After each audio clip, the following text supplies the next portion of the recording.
صحابہ نے حضرت حسین کے ساتھ نبی کریم صلی اللہ علیہ وسلم کی محبت کو ملاحظہ کیا تھا، چنانچہ ہر صحابی کے دل میں حضرت حسین رضی اللہ تعالی عنہ کے لیے محبت اور عقیدت کے جذبات تھے۔ حضرت صدیق اکبر کی خلافت کے زمانے میں سیدنا حسین رضی اللہ تعالی عنہ کی عمر 8 برس تھی،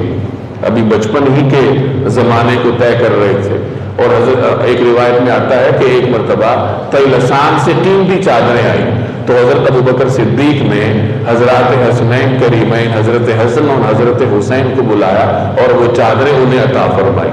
اسی طریقے سے حضرت عمر رضی اللہ تعالی عنہ کے بارے میں آتا ہے کہ ایک مرتبہ ان کے پاس یمن سے کچھ خلے آئے، کچھ پوشاکیں آئیں۔ حضرت عمر اور رسول اللہ صلی اللہ علیہ وسلم کے منبر مبارک اور آپ کے حجرہ مبارکہ کے درمیان تشریف فرما تھے، صحابہ کرام آتے جاتے، ان کی اولاد بھی آتی، انہیں پوشاکیں عطا ہوتی اور حضرت عمر سے مل کے سارے واپس چلے جاتے۔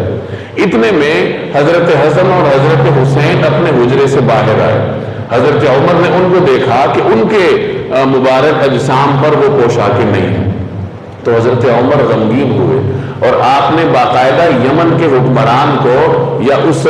پوشاکوں کو بھیجنے والے کو دوبارہ اطلاع بھیجی کہ 2 مزید عمدہ قسم کی پوشاکیں بھجواؤ۔ اور جب 2 مزید پوشاکیں حضرت عمر کے پاس آئی تو حضرت عمر نے حضرت حسن اور حضرت حسین کو بلایا، انہیں وہ پوشاکیں پہنائیں اور پھر یہ جملہ ارشاد فرمایا، الآن طابت نفسی، کہ اب میرا دل ٹھنڈا ہوا ہے کہ میں نے رسول اللہ صلی اللہ علیہ وسلم کے نواسوں کے جسم پر یہ قیمتی پوشاکیں دیکھی ہیں تو اب میرے کلیجے میں ٹھنڈک پڑی۔ اور بعض روایات میں آتا ہے کہ ان پوشاکوں میں حضرت حسن اور حضرت حسین کی شان کے مطابق کوئی پوشاک نہیں تھی، تو حضرت عمر نے ان کے لیے نئی پوشاکیں منگوائی۔ ایک اور روایت کا مفہوم ہے کہ ایک مرتبہ سیدنا عمر رضی اللہ تعالی عنہ اپنی خلافت کے زمانے میں منبر پر بیٹھ کر خطبہ ارشاد فرما رہے تھے۔ رسول اللہ صلی اللہ علیہ وسلم کے منبر پر تشریف فرما تھے، جو کہ خلیفۃ المسلمین تھے، خطبہ دے رہے تھے۔ حضرت حسین کے بچپن کا زمانہ تھا، وہ تشریف لائے اور حضرت عمر کے سامنے ہو کر کہنے لگے کہ میرے باپ کے منبر سے اترو اور اپنے باپ کے منبر پر جاؤ۔ تو حضرت عمر نے حضرت حسین کو اپنے ساتھ منبر پر بٹھایا اور ارشاد فرمایا کہ میرے باپ کا تو کوئی منبر نہیں تھا، اور اپنا خطبہ پورا کیا۔ خطبے کے بعد انہیں اپنے ساتھ لے گئے اور راستے میں بڑی محبت سے ان سے پوچھا کہ آپ کو کس نے یہ کہا تھا کہ عمر کے سامنے جا کر یہ کہو؟ تو حضرت حسین نے فرمایا کہ مجھے کسی نے نہیں کہا۔ حضرت عمر نے پھر ان سے ارشاد فرمایا کہ کبھی کبھار ہمارے پاس آیا کرو۔ یہ ان کی محبت تھی سیدنا حسین کے ساتھ کہ وہ یہ پسند کرتے تھے کہ ان کا ہمارے ہاں آنا جانا ہو۔ تو ایک موقع پہ حضرت حسین حضرت عمر کے پاس گئے ملنے کے لیے، تو دیکھا کہ باہر دروازے پر حضرت عبداللہ بن عمر کھڑے ہیں، تو حضرت عمر کے صاحبزادے تھے۔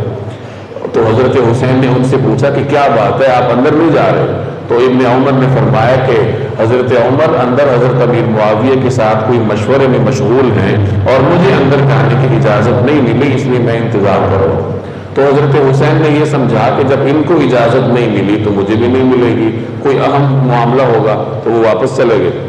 پھر کسی موقع پہ حضرت عمر کا ان سے سامنا ہوا تو حضرت عمر نے ان سے فرمایا کہ آپ ہمارے پاس آتے نہیں ہیں۔ تو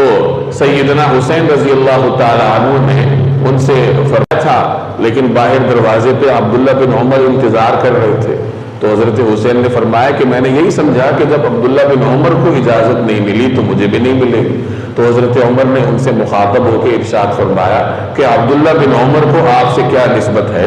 ہمیں جو کچھ اللہ نے دیا ہے وہ اللہ کے بعد آپ حضرات کی برکت سے ہمیں ملا ہے، یعنی آپ بغیر کسی روک ٹوک کے عمر کے پاس آ جا سکتے ہیں۔ حضرت عمر نے حضرت حسن اور حضرت حسین کا جب وظیفہ مقرر کرنا چاہا تو ان کا وظیفہ اتنا ہی مقرر کیا جتنا بدری صحابہ کا کیا تھا۔ حضرت عمر نے اپنے زمانے میں یہ درجہ بندی کی تھی کہ جو بڑے صحابہ تھے ان کا وظیفہ زیادہ مقرر کیا تھا، اور جو بعد میں مسلمان ہونے والے تھے، جو درجہ بندی میں بعد میں آتے تھے، ان کا وظیفہ کم مقرر کیا، اور جو چھوٹے صحابہ تھے، یعنی جو حضور علیہ السلام کے زمانے میں ابھی بچپن میں تھے، ان کا وظیفہ سب سے کم تھا۔ اب عمر کے حساب سے حضرت حسن اور حضرت حسین کا شمار صغار صحابہ میں ہوتا ہے، کیونکہ حضور صلی اللہ علیہ وسلم کے دنیا سے پردہ فرمانے کے وقت ان حضرات کی عمر 6 اور 7 برس تھی، لیکن جب وظیفہ مقرر کرنے کی باری آئی تو نبی کریم صلی اللہ علیہ وسلم کے ساتھ ان کے تعلق کی وجہ سے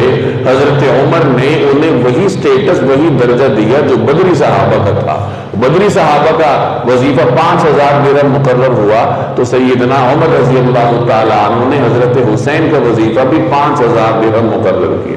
ایک اور روایت میں آتا ہے، حضرت ابو ہریرہ رضی اللہ تعالیٰ عنہ ایک مرتبہ کسی جنازے سے آ رہے تھے، حضرت حسین بھی تھے، صحابہ کرام کسی جنازے سے واپس آ رہے تھے، وہ جنازہ ذرا مدینہ سے کچھ فاصلے پہ تھا،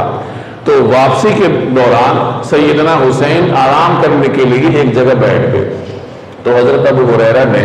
اپنی چادر کے ذریعے حضرت حسین کے قدموں کو جھاڑنا شروع کیا۔ حالانکہ حضرت ابو ہریرہ عمر میں ان سے بڑے تھے، لیکن حضرت حسین کے قدموں سے گرد ہٹانی شروع کی، تو حضرت حسین نے انہیں روکا کہ یہ آپ کیا کر رہے ہیں؟ تو حضرت ابو ہریرہ نے فرمایا کہ مجھے یہ کرنے دیجئے، اور اگر ان دوسروں کو معلوم ہو جائے کہ آپ کا مرتبہ کیا ہے تو یہ لوگ آپ کو کندھوں پہ اٹھا لیں۔ حضرت ابو ہریرہ حضور علیہ السلام کے مستقل صحبت یافتہ تھے، اور آپ کی تربیت میں رہنے کی وجہ سے انہیں اندازہ تھا کہ اللہ جل جلالہ کے ہاں سیدنا حسین کا مقام اور مرتبہ کیا ہے۔ ایک اور روایت میں آتا ہے کہ ایک مرتبہ حضرت عبداللہ بن عباس رضی اللہ تعالیٰ عنہ نے حضرت حسین کے لیے سواری آگے کی، انہیں سواری پر بٹھایا۔ حضرت عبداللہ بن عباس بھی اہل بیت میں سے ہیں، حضور علیہ السلام کے چچا زاد بھائی ہیں، اور عمر میں بھی حضرت حسین سے بڑے تھے، تو کسی نے ان سے پوچھا کہ آپ تو ان سے عمر میں بڑے ہیں اور پھر آپ ان کی خدمت کر رہے ہیں، تو حضرت ابن عباس نے فرمایا کہ یہ اللہ کی دی ہوئی سعادت ہے، میں اس کو سعادت سمجھتا ہوں کہ میں نے ان کی خدمت کی۔ حضرت عمر بن عاص مشہور صحابی ہیں، ایک وقت میں وہ کسی وقت بیت اللہ کے سامنے سے گزرے تو حضرت حسین بھی وہاں موجود تھے، تو حضرت عمر بن عاص نے یہ جملہ ارشاد فرمایا کہ اس وقت آسمان والوں کے ہاں روئے زمین کی اگر کوئی مقدس ترین شخصیت ہے تو وہ یہ حضرت حسین ہے۔ یہ چند واقعات بطور نمونے کے میں نے نقل کیے کہ صحابہ کرام کے ماحول میں سیدنا حسین رضی اللہ تعالیٰ عنہ کی عظمت کا کیا عالم تھا، اور اللہ نے ہر صحابی کے دل میں سیدنا حسین رضی اللہ تعالیٰ عنہ کی کتنی محبت رکھی تھی۔ تو ان حضرات کے واقعات کو پڑھنے اور ان کی سیرت کو پڑھنے میں جہاں انسان کی خوش نصیبی ہے، وہاں یہ خوش نصیبی دوبالا ہو جائے گی اگر ان کی سیرت پہ عمل کیا جائے۔ جیسے میں نے عرض کیا کہ سخاوت، عبادات، علم و فضل، یہ سیدنا حسین رضی اللہ تعالیٰ عنہ کے نمایاں اوصاف تھے، تو ان کے نام لیوا ہونے کی حیثیت سے ہم سب کا فرض ہے کہ یہ اوصاف اپنے اندر پیدا کرنے کی کوشش کی جائے۔ اللہ جل جلالہ عمل کرنے کی توفیق دے۔ وما علینا الا البلاغ۔